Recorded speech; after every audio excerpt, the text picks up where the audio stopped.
자, 오늘은 제자 훈련에 대해서 같이 말씀을 나누겠습니다. 말씀 나누기 전에 지난 주일날 우리 이중희 형제 변정진 자매 사이에 둘째가 태어났습니다. 환영을 해줘야 되겠죠?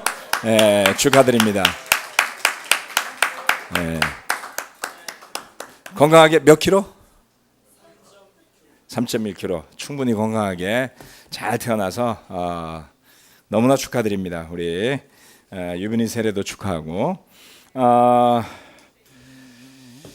오늘은 이제 곧 있으면 우리 틴 수련회 틴 캠프가 있죠, 그렇죠? 네.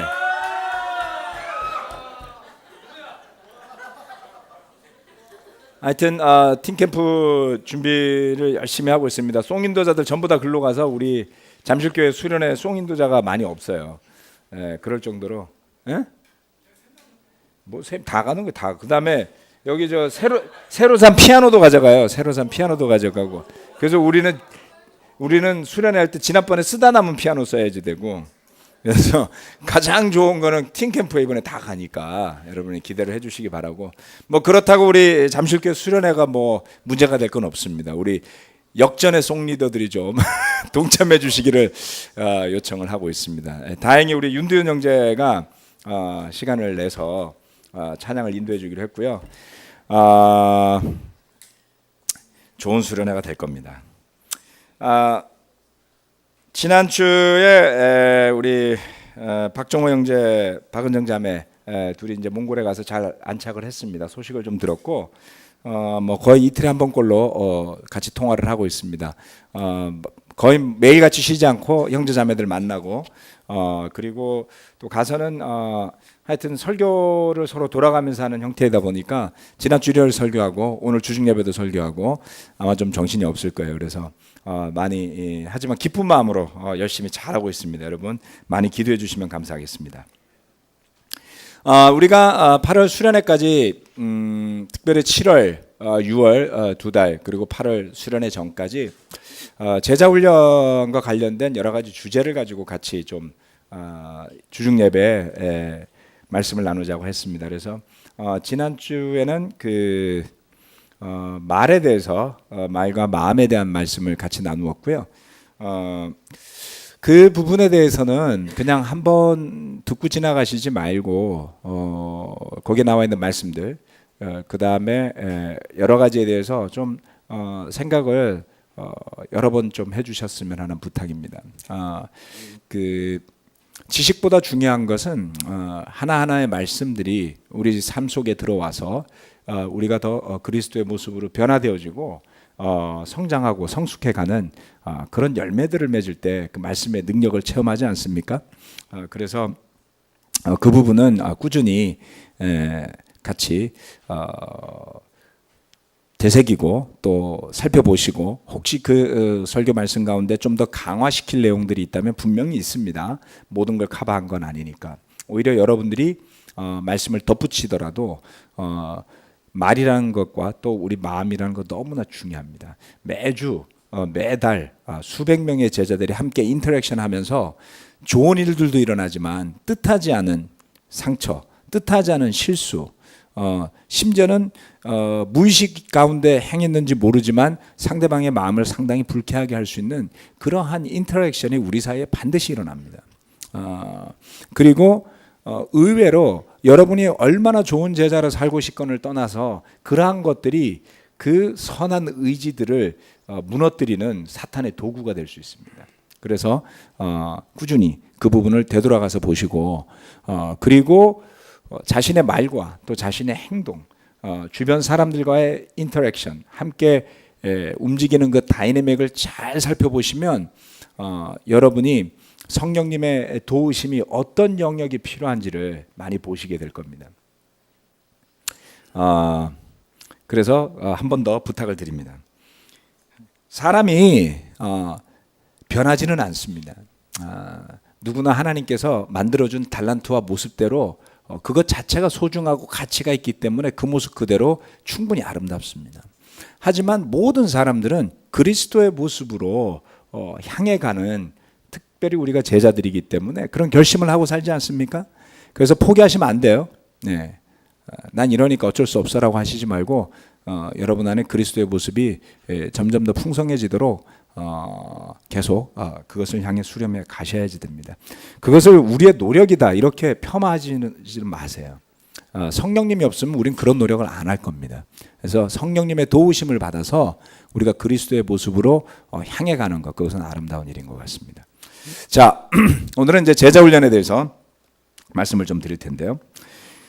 제자 훈련이라는 단어는 우선 첫 번째, 우리 교회 전유물이 결코 아닙니다.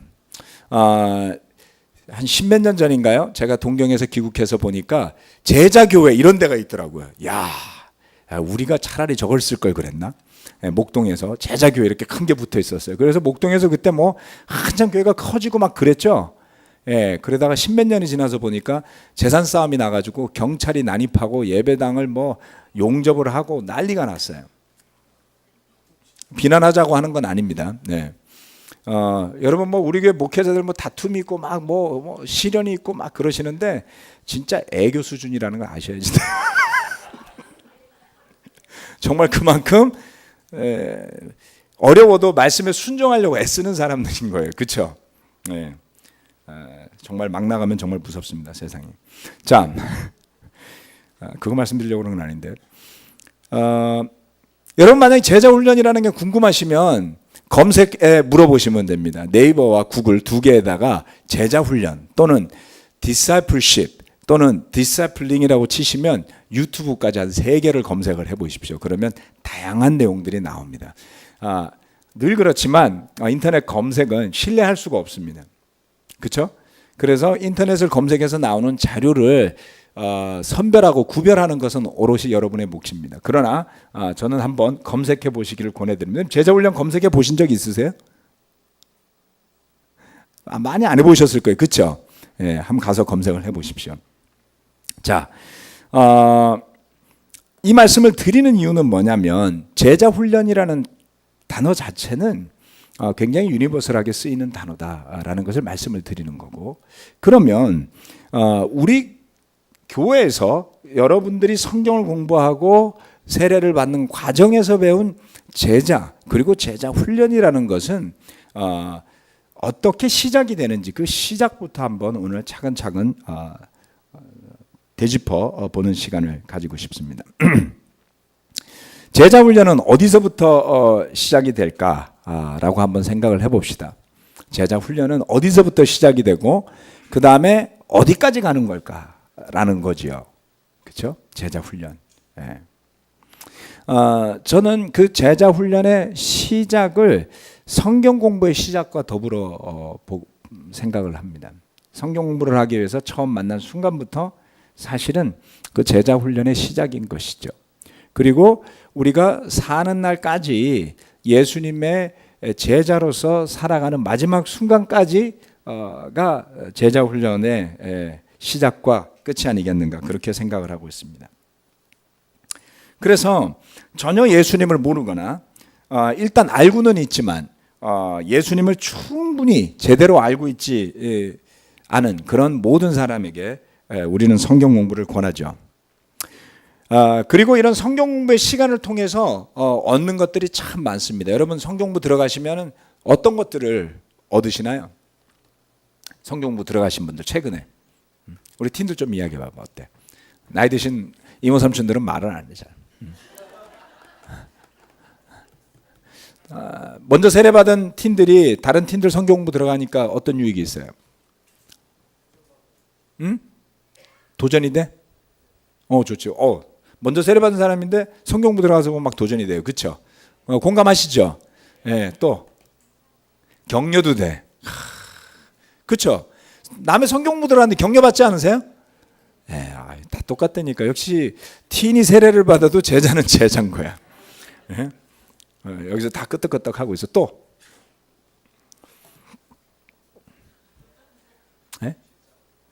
체리는 예수님의 사랑을 한 번 더 느낄 수 있다. 그렇죠, 그렇죠? 그런 성경 공부에 들어가서 일상에 젖어 살다가 들어가게 되면 정말 그 예수님의 사랑이 그 성경 보는 사람 또 그 시간을 통해서 더 많이 느껴지게 되죠. 체린이 말 이쁘게 하는데. 우리 박희진 형제도 말을 좀 이쁘게 한번 해봐요. 예? 자, 이 성경 공부의 시간을 통해서 우리가 말씀을 전할 뿐만 아니라 관계를 만들어 가게 되죠. 관계를 만들어 가게 되고, 그리고 신뢰를 쌓아가면서 함께 제자로서 걸어갈 수 있는 준비를 갖추지 않습니까? 그래서 성경 공부 시간은 완전한 종합예술이에요. 어떤 컨텐츠의 전달이 아니더라는 것이죠. 그렇죠? 네. 그래서 그 성경 공부를 함께하는 시간은 정말 중요하게 새롭게 태어나기 전에, 영적으로 태어나기 전 단계에 있는 어떤 한 사람과 그 공부에 들어가는 사람들이 어우러져서 함께 제자로 살아갈 수 있는 자양분을 공급하는 그런 아주 소중한 시간이라고 저는 봅니다. 그래서 몇몇 가지의 필수 요소들을 그 순간부터 쭉 하나씩 거슬러 올라가 봤으면 좋겠어요.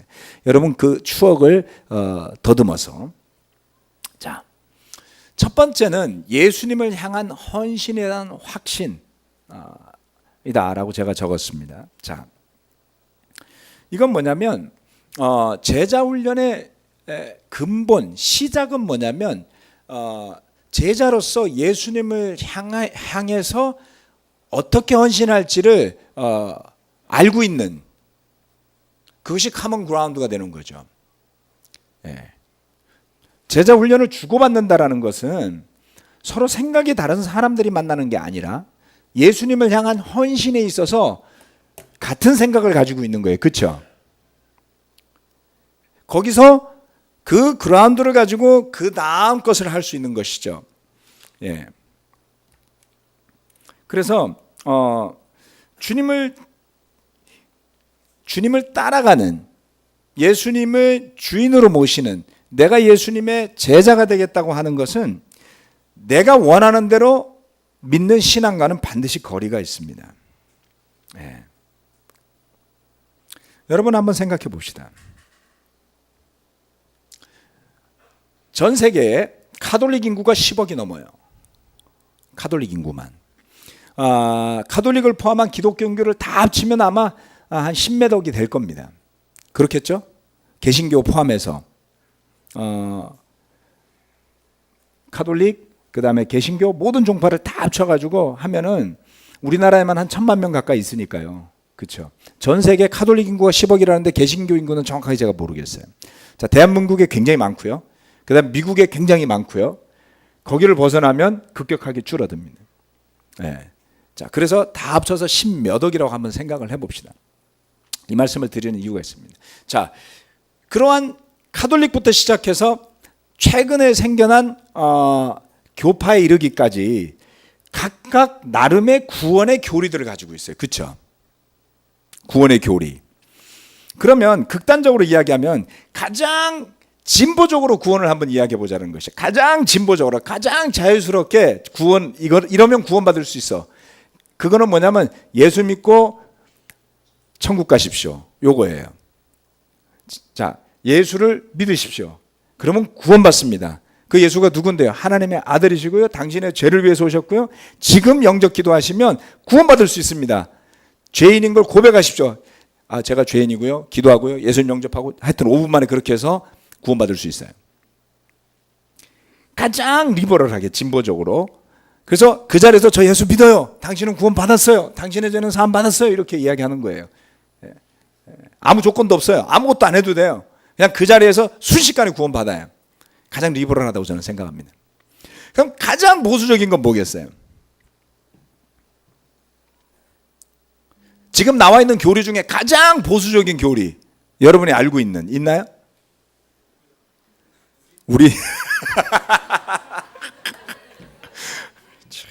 우리가 얼마나 보수적이고 원리주의적인 교회인지 바로 티가 나는군요. 자, 가장 진보적으로 리버럴하게 구원을 이야기하고 가장 보수적으로 구원을 이야기한다면 저는 가장 보수적인 사람은 바울이라고 봅니다. 바울의 기준은 굉장히 높아요. 바울의 기준은. 예. 바울의 기준이 낮은 사람이 절대 아닙니다. 예. 그래서 바울 수준은 돼야지 제자지라고 한번 말을 한다면 그 바울의 기준을 생각해 볼 수 있겠죠. 자, 아주 초보적인 단계 믿음에서부터 이 세상에 자기에게 값진 모든 것이, 값졌던 모든 것이 쓰레기처럼 느껴지는 단계. 제가 가끔 설교 말씀드렸죠. 저도 아직 그 경지는 근처를 못 가봤습니다. 여러분, 소중하게 생각하던 모든 게 쓰레기처럼 느껴져서 집에서 막 갖다 버려야지 돼요. 그 단계 가보셨어요? 아직 안 가보셨죠?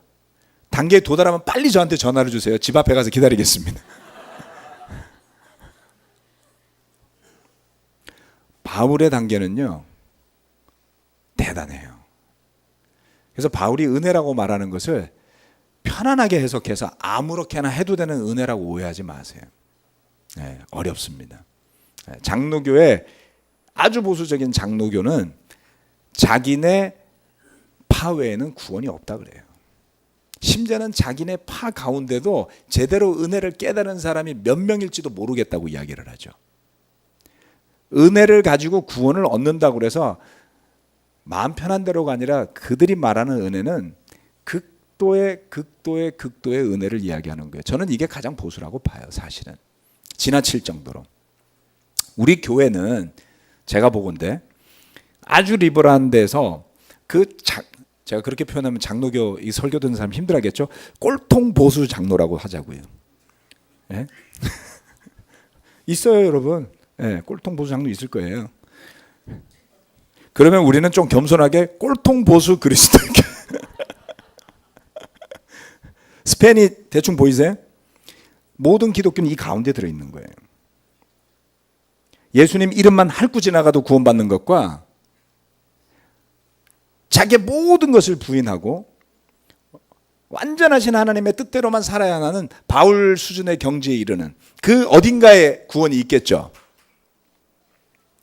네, 제가 이 말씀을 드리는 게 여러분 혼란시키게 하려고 그러는 게 아니라 그냥 아주 일반적인 관점에 설명하는 거예요. 드디어 베이노 목사가 이제 정신이 나갔구나 이렇게 생각하시지 말고 지금 우리 교회에서 지금 뭘 가르치려고 그러지 이게 아니라 그냥 기독교 전체를 통틀어서 봤을 때 우리는 이 가운데 있다 이런 뜻이에요. 어딘가에. 그렇죠?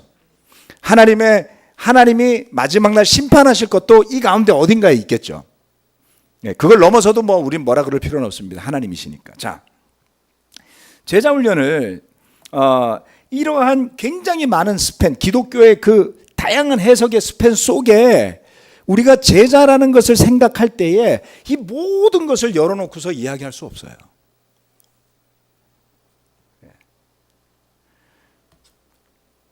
자, 예수님을 향한 헌신에 대한 우리의 각오는 적어도 동일한 그라운드가 있어야만 대화가 시작이 되는 겁니다. 제자도의 기본이라고 볼 수 있는 것은 이와 같은 몇몇 우리가 함께 동의하는 말씀에 있다라고 봅니다. 자, 같이 한번 누가복음 14장 26절부터 28절 말씀 읽어보시겠습니다. 시작. 내게로 오는 사람은 자기 아버지나 어머니나 아내나 자식이나 형제나 자매뿐만 아니라 심지어 자기 목숨까지도 미워하지 않으면 내 제자가 될 수 없다. 누구든지 자기 십자가를 지고 나를 따라오지 않으면 내 제자가 될 수 없다. 너희 가운데서 누가 망대를 세우려고 하면 그것을 완성할 만한 비용이 자기에게 있는지를 먼저 앉아서 셈하여 보아야 하지 않겠느냐. 이 말씀은 예수님을 믿고 싶어하는 사람들에게 별로 프렌들리한 구절은 아니에요. 이 부분을 함께 생각해 보고 갑시다. 예수님을 믿는 믿음에 대해서 예수님을 따르고자 하는 제자도에 관한 말씀들을 모두 연결해서 묵상하면 결론은 하나로 모입니다. 그것은 뭐냐면 우리, 나라는 존재는 없어져요. 그리고 주님이 모든 것이 되는 믿음으로 수렴해 가는 것으로 저는 생각합니다. 여러분, 누군가가 예수님을 믿기 시작하고 예수님을 따라가기 시작하는 순간에 그러한 정도의 믿음의 수준에 도달해 있을까요? 가끔 있을지는 몰라요. 그러나 대부분의 사람들이 처음 시작할 때에 모든 것을 알고 시작하지 않습니다. 제가 지난주에 이 구절을 몇 개월 동안 성경 공부했던 사람한테 보여줬더니 되게 좋아하더라고요. 맞아, 내가 이래서 아직 결정을 못하고 있는 거예요. 그렇게 쉽게 내릴 결정이 아닌 거죠? 맞다고요. 되게 격려받아 하더라고요. 대부분의 사람들은 별로 격려받아 하잖아요. 자, 제자도의 시작점에 필요한 것은 결심입니다. 본인이 모든 것을 알아서 가는 것이 아니라 예수님에 대한 어떠한 부분만 보고 그것을 믿고서 따라가고자 하는 결심을 내리는 거지, 모든 것을 아는 것은 저는 아니라고 봐요. 그렇죠? 사실 우리는 그렇게 할 수 있어요. 왜? 우리가 선택하고 결정하는 일 중에 모든 것을 알고 시작하는 게 과연 몇 개나 있습니까? 결혼하기 전에 저는 제 아내에 대해서 아는 게 거의 없었어요. 아름답다라는 거 하나, 사랑스럽다라는 거 하나, 제자라는 거 하나, 그게 다였어요. 결혼하고 보니까 정말 많이 달랐어요. 여러분 재산 목록 중에 제일 비싼 게 뭐죠? 어떤 사람은 노트북, 어떤 사람은 자동차, 어떤 사람은 집이겠죠. 예? 딸내미는 구입한 게 아니잖아요. 하나님 주신 거잖아요. 자, 여러분 생각해 보세요. 그래서 여러분이 노트북처럼 고가의 사무 기구를 살 때는 막 사양을 비교하시잖아요. 그죠? 뭐가 좋지? 막 그러면 메모리가 얼마래? 뭐가 어떻대? 뭐 맨날 하는데 진짜 아세요? 노트북에 대해서 진짜 알고 사세요? 정말 모르더라고요, 사람들이. 예. 여러분 자동차를 사신 분들도 많죠. 예. 제가요, 차를 사가지고 1년 동안 열심히 타고 다녔어요. 제가 그래도 차를 잘 알거든요. 열심히 차를 타고 다녔는데 1년이 지난 다음에 문 열고 들어갔는데 운전 손잡이 밑에 뭐가 스위치가 있어요. 그 스위치를 눌러봤더니 이 스위치가 무슨 스위치냐면 겨울에 핸들에 따뜻하게 들어오는 열선 스위치였어요. 한 개월 동안 사용도 못 해봤어요. 몰라서. 모르는 거 많을걸요? 여러분 어마어마한 돈을 주고 몇십 년 동안 빚을 갚으면서 살아야 되는 여러분의 집에 대해서 얼마나 알고 계십니까? 알고 사세요? 모르죠? 그 안에 철심이 몇 개가 박혔는지, 콘크리트 비율이 얼마가 되는 건지, 벽의 두께가 몇 센티미터인지, 배선은 어디에 들어가 있는지 알고 사세요? 집 짓는 사람도 모르더라고요. 무슨 말씀이냐면 우리는 잘 모르는데도 불구하고 엄청난 결정들을 하고 살아요. 예수님에 대해서도 모르는 게 잘한다라는 뜻이 아니라 시작점에 있는 사람이 예수님을 알면 얼마나 알겠습니까, 여러분? 제자가 된 지 10년, 20년이 지났습니다. 스스로에게 반문해 보세요. 여러분은 얼마나 그리스도를 닮아왔습니까? 정말 멀고 어려운 길 아닙니까? 그렇다고 실망할 필요는 없어요. 제가 믿기로는 우리가 죄를 회개하고 예수님의 제자가 되고 나서 정말 어마어마한 변화들을 해왔어요. 그렇게 변화한 사람들만 모여 있으니까 빨리 달리다 보면 느린 것처럼 느껴지죠. 다 같은 속도로 달리니까 서 있는 것 같을 수도 있어요. 네.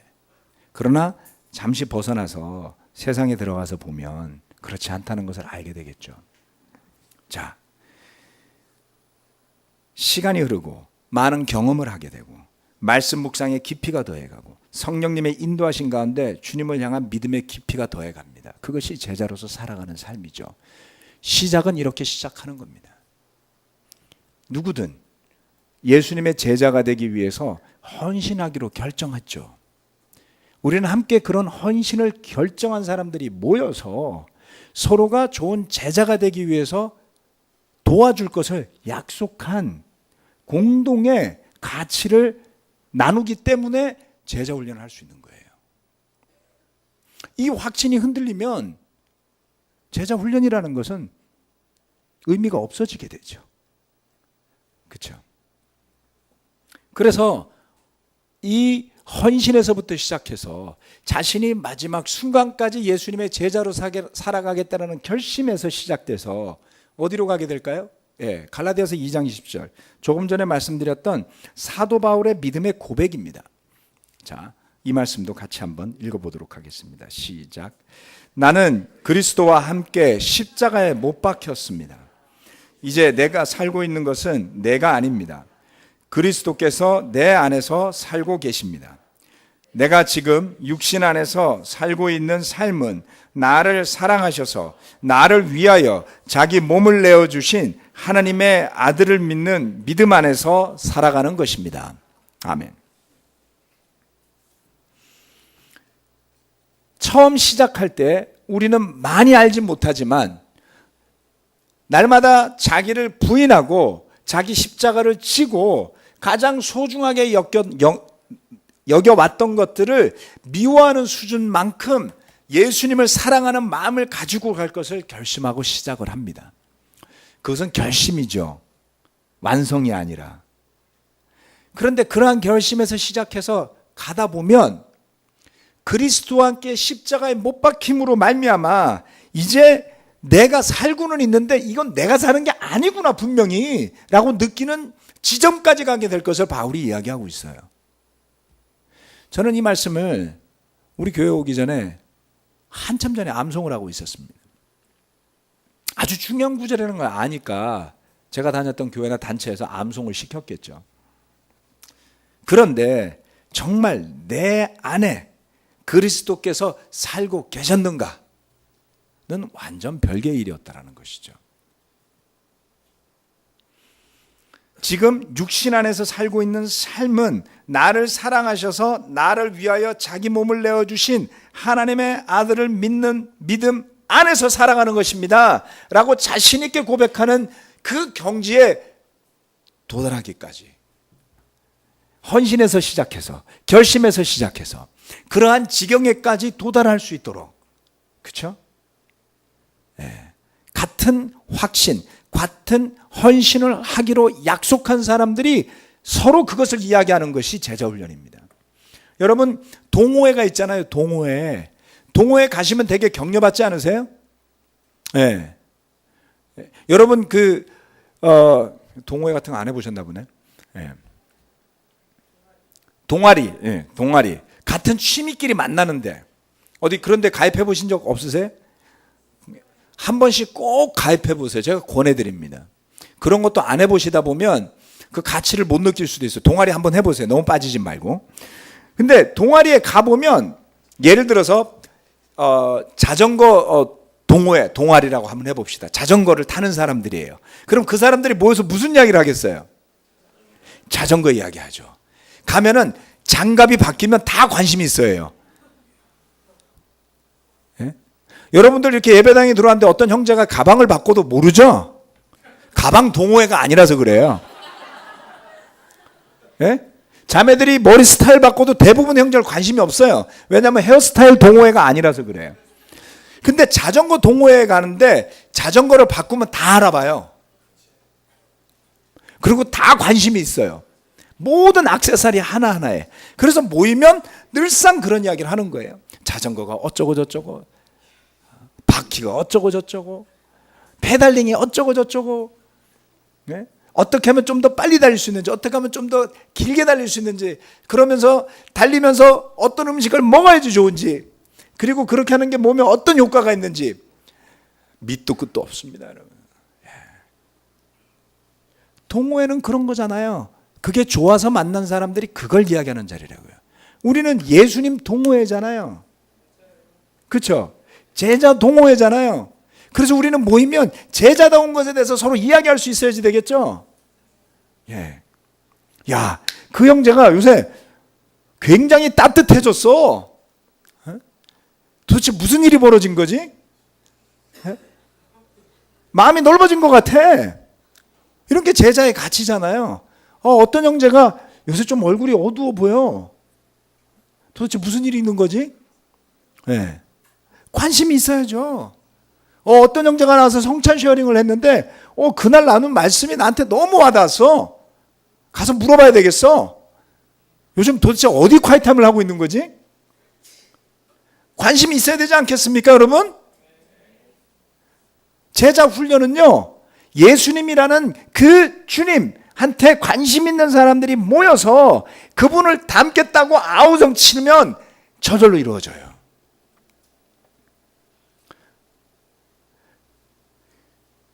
그 예수님의 몸인 교회가 너무나 소중해서 그 교회를 위해서 내가 어떤 것이라도 희생하겠다라고 생각하는 사람들이 모이면 교회는 저절로 성장하게 돼 있죠.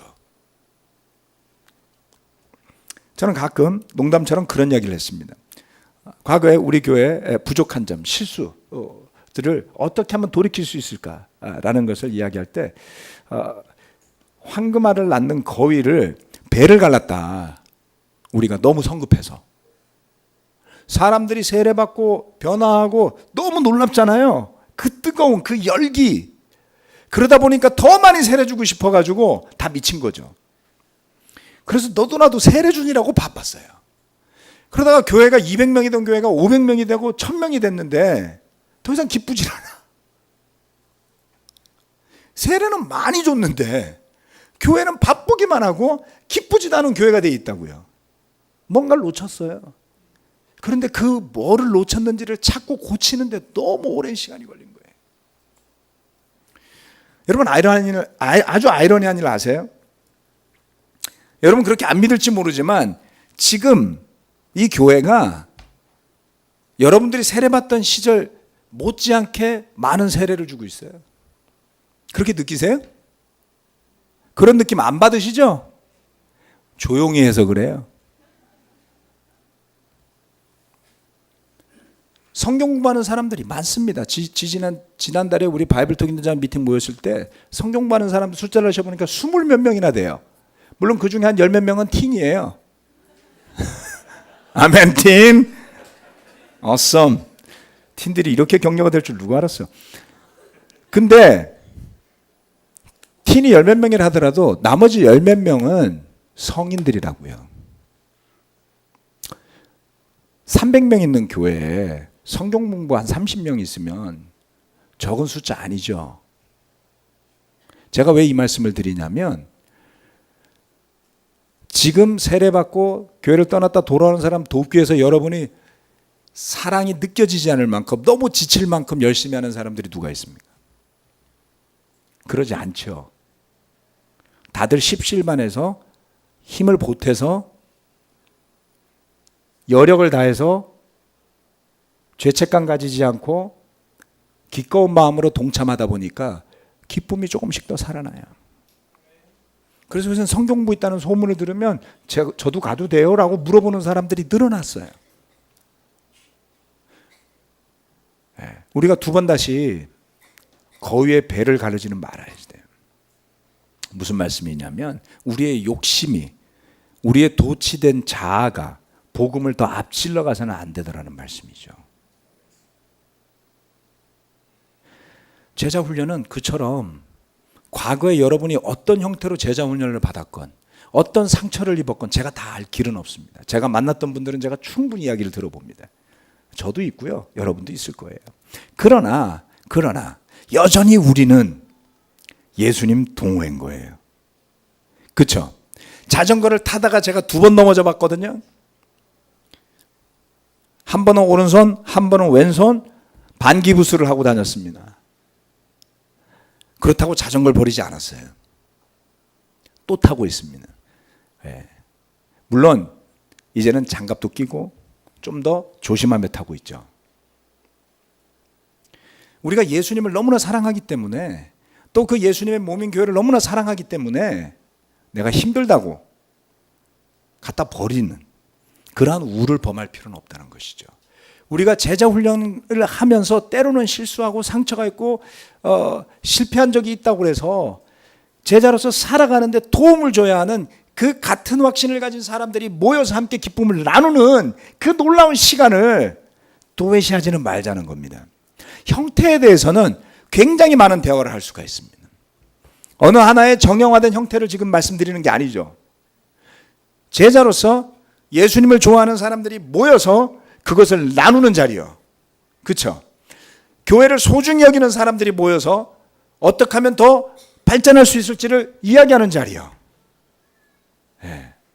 그래서 눈에 보이지는 않지만 조금씩 더 우리가 그리스도의 모습으로 가면서 바울이 이야기했던 것처럼 그리스도의 십자가에 우리 자신을 못 박아 나가는 그 과정을 통해서 하나님의 능력과 은혜 가운데 주님이 오시는 날까지 우리가 그렇게 살아나갈 수 있다면 그것이 믿음의 승리 아니겠습니까?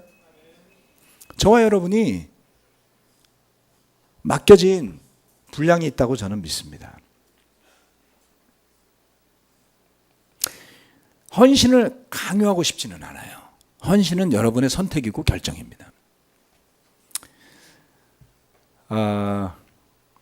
그리고 더 마음에서 우러나는 헌신이 늘어날수록 분명한 것은 더 여러분이 기뻐질 겁니다. 그렇지 않을까요? 네. 그래서 우리가 헌신을 강요하지는 말고 헌신을 설명해 주고 그리고 내가 먼저 헌신하는 교회로 좀 거듭났으면 좋겠어요.